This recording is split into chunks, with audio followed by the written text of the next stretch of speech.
So we are going to primarily focus this session again on kickoff.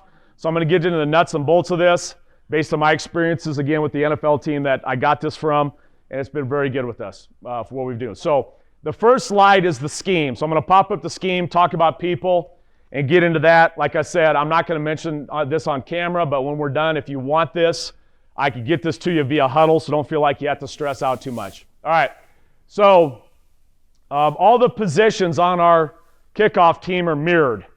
Okay, mirrored. I think that's important for depth. You're not going to find a straight two deep on special teams. That's going to be difficult. Again, I got 36 scholarships. The big boys got 85. So when you have limited depth, I think some redundancy on special teams to have your kill factor likable and learnable is very critical.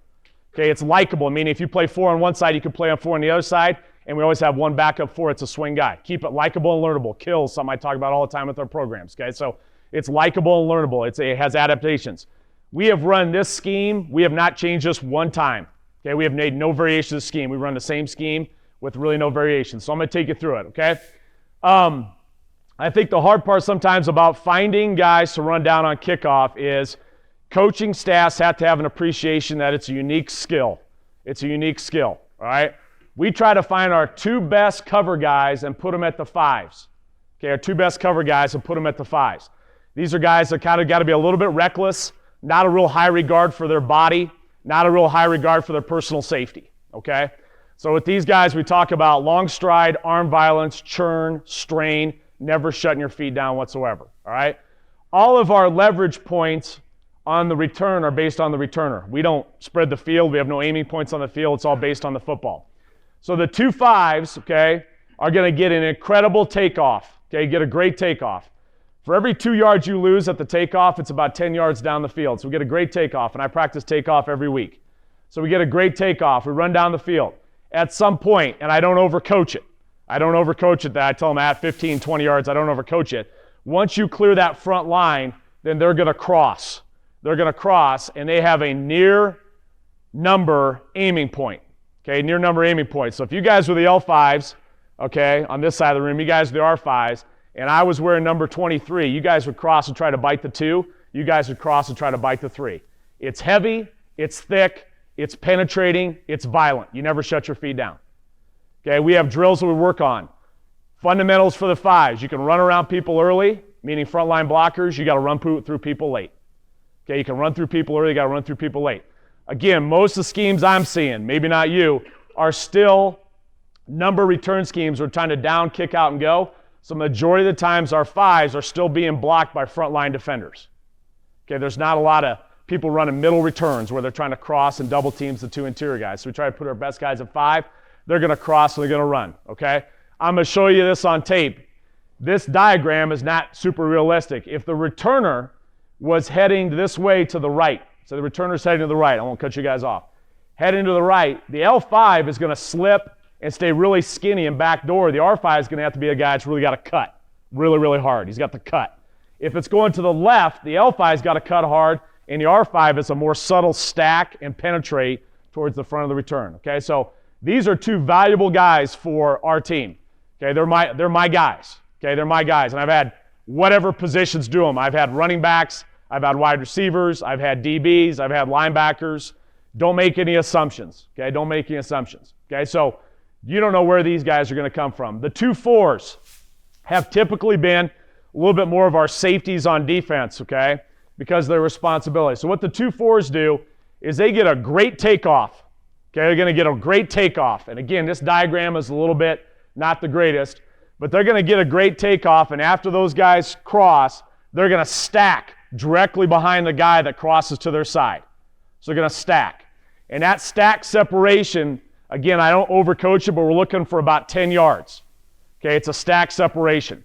All we do at Grand Valley on defense, which I'll talk about this afternoon, is we use, again, Seattle Seahawk. We use hawk tackling, near hip tackling principles. We use 2-man corrals. So we talk 2-man corrals in our defense all the time. So this is a 2-man corral between the 2 4s to make sure that they got great ball leverage on the football. So if you guys over here on this side were the L4 and you guys are the R4, it's near hip leverage points. Nose and toes on the near hip.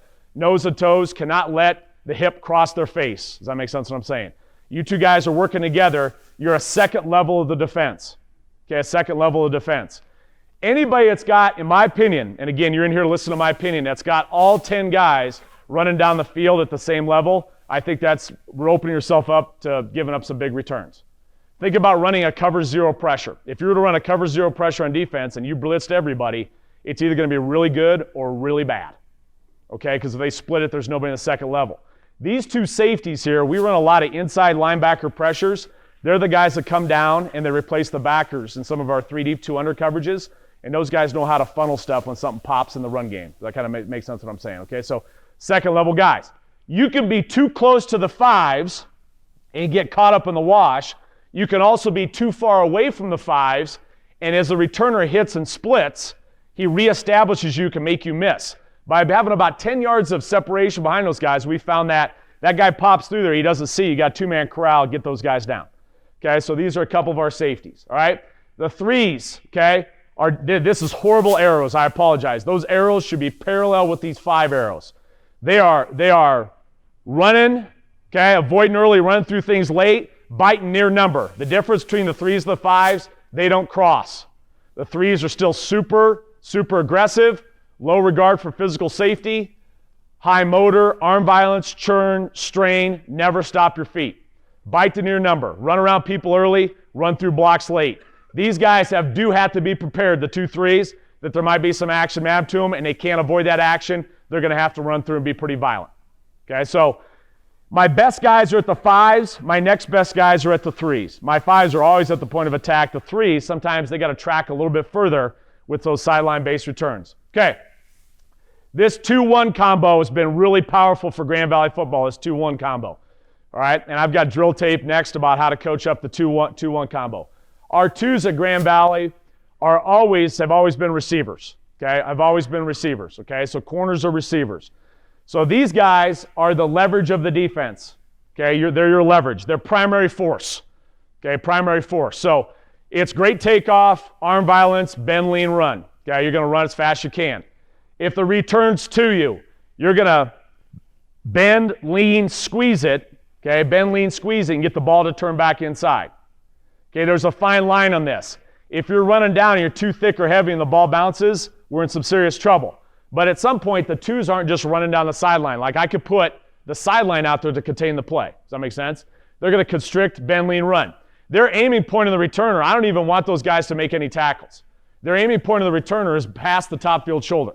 Think about a defensive end on a speed rush trying to get to his aiming point on the top field shoulder and getting the quarterback to step up to your interior rush. Okay, that's what I'm looking for. I'm looking for those guys to compress and squeeze and get it funneled back inside. They have to stay as wide as the widest for any type of reverses or throwbacks. So if you're this backside 2 and action's this way and you feel a guy leaking to your side, you must maintain leverage. No color outside you at any point in time. No color outside you at any point in time. But you can bend, lean, run as fast as you can. Okay, the 2-1s. I've used good open field tacklers like corners, nickels, safeties, guys like that in this position. They're going to get a great takeoff and run parallel with the 2s. And then at some point in time, it's based on feel, and I'll show you a tape where the return is. They're going to fold. They're going to fold underneath the 2. And now they form another 2-man corral. Another 2-man corral that works in conjunction with the 4s that they have near hip leverage. Near hip leverage. So if the return is heading this way, that 1's going to fold and he's going to be right there to potentially make a play. If the return's heading this way, this 1's got to fold quicker and he's got to run. I mean, he's going to have to traverse a lot. Football field's 53 1/3 yards wide. That guy might have to run a 40 yards laterally, not vertically, laterally, horizontally to get where he's got to get to in order to make that play. Does that make sense what I'm saying? This deal with the 1 folding underneath really messes with people because of how they do things in terms of who's always on 1. Does that make sense? Nobody really ever has a double team on 2 and a kick out on 1. It's usually a 3-4 combo or a 3-2 combo. So that 1 knifing and folding in there. Most people have non-ball returners or somebody else on that 1 folds in there. The guy can make a lot of plays. Okay, so these guys are, again, good, fast feet, open field tacklers. Again, we teach a lot of hawk tackling. So it's going to be a lot of eyes on the thighs, drive for 5. That's a lot of the point of contact these guys are making is going to be between the hip joint and the knee joint. Okay, that's where they're going to be making a lot of their contact, the 2-1s. All right, so that's kind of our people and how we do it. You're going to see me maybe move the ball at the hash once in a while, but more times than not, with my kicker, I had a good kicker last year, transferred from the University of Michigan. He wasn't a directional kick guy. It wasn't what he was good at, so I didn't even try to put a square peg into a round hole. I let him boot it deep, and I let my people go down and cover it the best I possibly could. Okay, so I'm going to start out with some drill tape that we use in terms of our install drills, and then I'm going to get into some game tape. Okay, here's one thing my experience has taught me with special teams. Trying to get a scout kickoff return team at the college level is virtually impossible. I don't know how the hell you guys would do it at the high school level, okay? It's like trying to herd cats, okay? It's like having 11 cats out there and trying to get them to do what they need to do, okay? So I don't even do scout KOR teams. Even when I'm practicing for a specific week, I don't mess with that at all. It's all about the returner. I might, if I have a really good indicator on the back end, the direction the return's going, I might tell them to look at that. But I want their entire focus to be on the guy with the football, okay, the guy with the football. And I don't overcoach things. I feel like guys that tell, okay, hey, L4, you're going to get blocked by the right tackle at about 16 to 20 yards. He's running down there. He's looking at that guy instead of looking at the guy that has the football. Okay, so I'm not trying to BS you guys, and I would swear a lot more if I wasn't on camera, believe me, okay? I'm talking like pretty much 7 straight years, no scout KOR at Grand Valley, okay? The time you spend trying to organize that is wasted time. You might as well get to some drills and get those guys running down and covering kicks, okay? So those are choices you have to make, but that's what we've been able to have success with. So I'll start off with this. This would not be the first drill we do, but I put this up here so that we get some good teaching. So these are the 2 5s, okay? These are 2 5s, so let's focus on those guys first. I got a lot of great game tape, so I don't spend too much time. We're just going to get a takeoff. We're going to run. So the 5s are crossing, okay? And then what I'd like to show you is there's your 4 stacking. Does everybody see that? Your 4s are stacking on their near side 5. So those guys stack. I'm telling you, that creates issues for a KOR team when the guys are stacked right behind somebody because I have a hard time, where do I get this guy? How do I pick this guy up? So that stack has been good, so I'm trying to show that. The 2 3s are running. Here's the 1s. The 1s are starting to fold inside. Okay, this guy knows because the ball's away from him, he's folding a lot quicker. That could fold later. If you're a 1, the closer the return is to you, the later you want to fold, that have more effect. The further the ball away from you is a 1, the quicker you got to fold and go start making some of those plays. Does that make sense what I'm saying? Okay, so that's your coaching points on the 1s. So we just basically do this and attempt to try to get to the proper hip and make sure that we're watching on tape that guys are leveraging the ball and doing the right things. Okay, so that's not super complicated right there. Okay. So then I do this drill. This is to replicate for basically, it's mainly going to be your inside guys, your 5s, your 4s, your 3s. Doubt you're ever going to have this with the 2 or 1. So mainly when we split up, our 5s, 4, 3s go with me, and we do this drill. All right. So this is technique for avoiding a frontline block. Okay.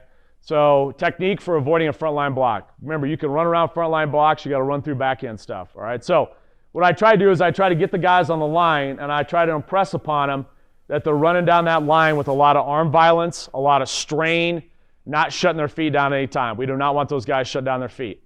And then as they start to run down, if they start to peripheral a guy coming to block them, I don't give them any hard and fast rules on that blocker. It's based on how the blocker's approaching me. If the guy's coming on a pretty steep angle and there's going to be a pretty good collision, we try to cross face to the ass side. And it's like a running back when a guy's coming to attack. You put your foot in the ground and get vertical. We shouldn't get off this line too much. Does that make sense? If we're displacing ourselves laterally, we're losing a lot of field position because we're not down penetrating and getting vertical, okay? But if you feel this guy's setting up and you think you could take it, you don't have to go to the ass side of the guy. You have to win, okay? I don't care which side you be. You have to win. There's 53 1/3 yards wide. Are you shitting me that a guy's going to be able to color you up on a frontline block with that much space? No way. Okay, no way. Okay, if they do, that's an embarrassment for your name and your family and your parents. Okay? So basically what this drill is, and again, I have coaches do it because the coaches understand what they're trying to get. We don't have to teach up scouts. Okay, but we're going to send a guy down the line. So let me just watch this guy right here. He's going to, cut you guys off. We're going to set this guy right down the line. The guy's going to come at him. If you think you could just take it and stay on that line, go. Okay? Might have to shoulder reduce a little bit, but you're just going to run. All right, I'm back up right here. Guy's running down the line. I'm just going to watch this rep. That's what I want. Okay, if he's coming and you think you're going to get there, boom. One step cut, stack. Stack him and get vertical.